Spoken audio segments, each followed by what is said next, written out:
Disney's Tim Burton's The Nightmare Before Christmas. It was October 31st in Halloween Town.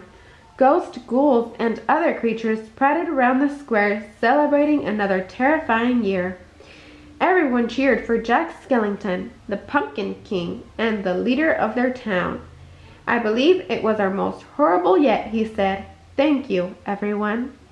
A ragdoll called sadly gazed at Jack, longing to join him. But Dr. Finkelstein, the evil scientist who had created her, grabbed her arm and said, "The deadly nightshade you slipped me wore off, Sally." Sally struggled, trying to get away. "Let go," she yelled. "You're coming with me," Dr. Finkelstein told her. "No, I'm not," she responded. With one final tug, Sally escaped, her arm coming off at the seams. As the celebration continued, Jack slipped away alone. He was tired of Halloween, just like last year, he confessed, and the year before that, and the year before that. Jack passed a tiny tombstone and slapped his leg. His dog Zero floated up and joined him. Hidden in the shadows, Sally watched as Jack walked sadly through the graveyard. "Jack, I know how you feel," she admitted quietly. When Sally returned home, Dr. Finkelstein scolded her as he reattached her arm. "That's twice this month you slipped deadly nightshade into my tea and run off." "3 times, she corrected. The scientist kept working and said, "You're mine, you know. I made you with my own hands." Sally suggested that he make another creation that could take her place, but the scientist refused to set her free. On the other side of town, Jack and Zero wandered through the night and into the wee hours of the morning. They walked farther than they ever had before, and soon found themselves in a strange part of the forest. "Where are we?" Jack asked. "It's someplace new." When they came upon a mysterious circle of trees, Jack stopped and looked around. Each tree trunk had a door with a unique and colorful image. One door had a grinning jack-o'-lantern on it. One had a green clover, and the other one had a red heart. There were other doors with a turkey, an egg, and stars, but Jack was strangely drawn to the one with the decorated pine tree. When he opened the door to look inside, a gust of wind curled up a whirled around him. In a flash, it pulled him through the door, slamming it shut and leaving Zero on the other side. A fury of snowflakes surrounded Jack as he fell down, down, down into a seemingly endless pit. "Whoa!" he yelled. When Jack finally landed, he found himself on a snowy hilltop. He looked down and saw the most amazing sight, a beautiful little town sparkling with bright, colored lights. Jack slid down the hill to the glittering town, where all around him delicious smells filled the air. Cheerful music played, and everyone was happy.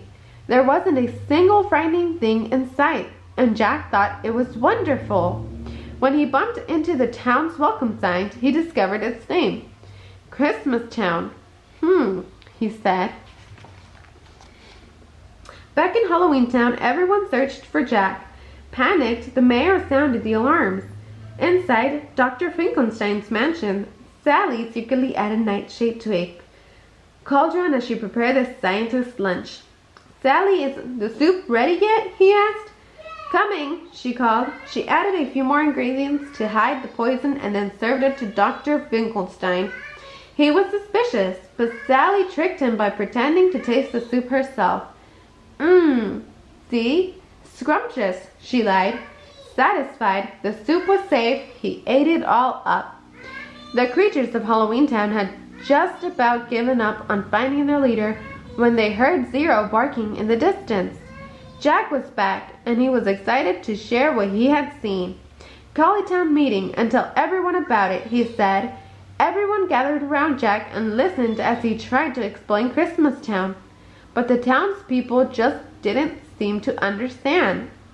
Jack was frustrated. He wanted them to feel the same magical Christmas warmth and joy he had experienced. There's got to be a logical way to explain this Christmas thing, he thought. Jack rushed home and began researching Christmas. He read an experiment trying to make sense of it all. His head ached as he thought and thought and thought. He locked himself in his tower to try to figure it out. He longed to truly understand Christmas and share it with his town. Back at Dr. Finkelstein's, the nightshade had worn off. He was angry and he locked Sally away in the tower, but Sally was desperate to escape. She jumped from the window to the ground below. When she landed, her body fell apart at the seams, but she cleverly stitched herself back together. Gazing up at Jack in his tower, Sally dreamily plucked the petals of a flower. Suddenly, she saw a terrible vision. A beautiful Christmas tree glistening in lights and then burst into flames. She knew it had to be a sign of horrible things to come. Jack spent days in his tower until finally he had an idea. He envisioned himself in a red suit and hat, delivering all that Christmas joy. He jumped up and threw open the window of his tower. Eureka! This year, Christmas will be ours, he announced. The townspeople below were thrilled to see that their leader was acting like himself once again. Jack quickly assigned everyone a job. Dr. Finkelstein would create a team of reindeer, and everyone else would help make toys and gifts. Jack gave Lock, Schmock, and Barrel a job too. Absolutely no one is to know about it, he told them. Jack made them promise not to tell anyone. Leave that no account oogie boogie out of this, he continued. They crossed their fingers and agreed. Then they hurried off to attempt their devious task, kidnapping Santa Claus. Jack had a job for Sally as well. Sally, I need your help more than anyone's, he told her. Sally looked up at Jack and said, You certainly do. She tried to tell him about the vision she had seen. It was about your Christmas. There was smoke and fire. That's not my Christmas. My Christmas is filled with laughter and joy. And this, he said. He showed Sally a drawing he had made of himself wearing a Santa suit. I want you to make it, he explained. In the days that followed, Halloween Town buzzed with excitement as everyone prepared. Sally sewed Jack's Santa suit, and all the creatures worked on the special toys and gifts that Jack would deliver. Inside his laboratory, lightning flashed as Dr. Finkelstein brought a team of skeleton reindeer to life. Jack couldn't remember ever feeling so excited. He could hardly wait for the big day to arrive. The elves in Christmas Town were busy at work as well. They baked and decorated sweets to put finishing touches on their gifts, just like they did every year. By Christmas Eve, everything was ready. Santa was checking over his list one last time when the doorbell rang. Now who could that be? Santa wondered out loud. When he opened the door, Lock, Schmock, and Barrel grabbed him. Meanwhile, as Sally helped Jack put on the Santa suit, she tried again to warn him by saying, You don't look like yourself, Jack.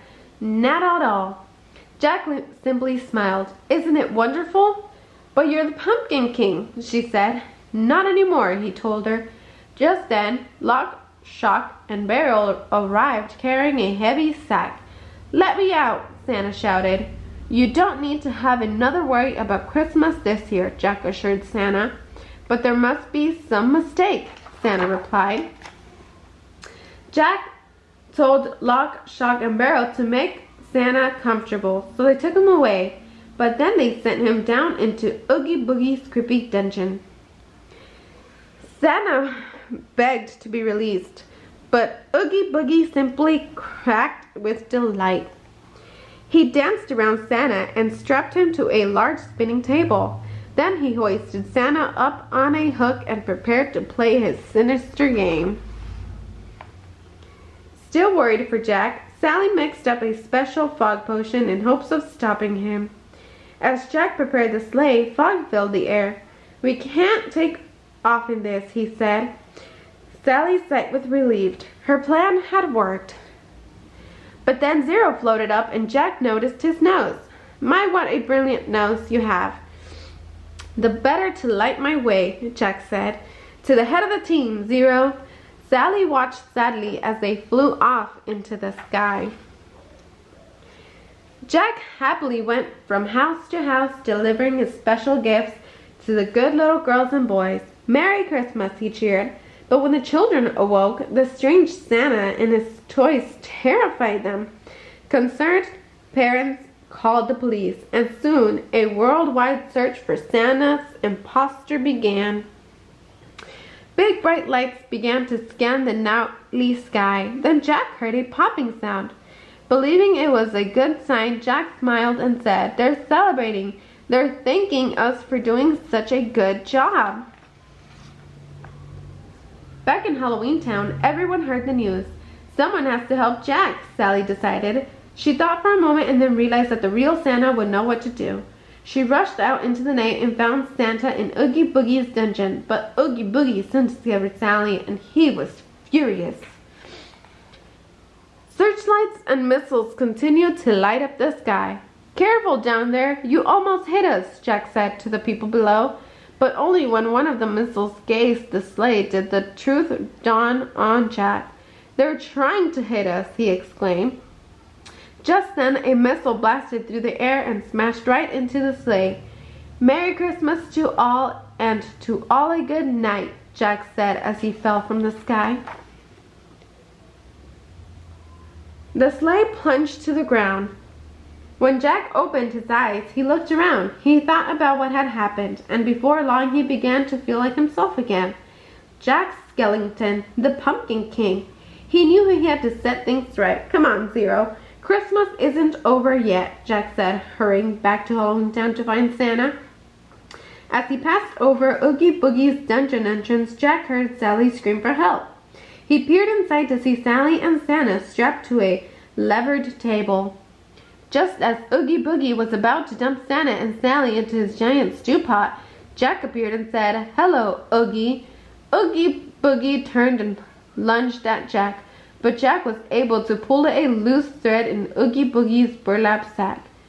Bit by bit, Oogie Boogie unraveled, revealing the gruesome bugs inside. All the bugs flew away, and then he was gone. Jack apologized to Santa. "I hope there's still time to fix Christmas." "Of course there is. I'm Santa Claus," he told Jack, and with that, Santa rubbed his nose and zoomed up and out of the dungeon. Santa delivered his joys, spreading joy and cheer across the human world. And as he flew over Halloween Town, he sent down a special gift. Snow. "Ho, ho, ho. Happy Halloween," Santa cheered. Jack smiled up at him. "Merry Christmas." Jack the Pumpkin King watched all the ghosts, ghouls, and monsters playing in the freshly fallen snow and was happy that his friends finally understood the joy he had felt in Christmas Town. But Sally wasn't with them. Jack saw her slip through the graveyard gate. He joined her on a snowy covered hill. Together at last, Jack and Sally were happy to be together, knowing that everything was just as it should be. The end.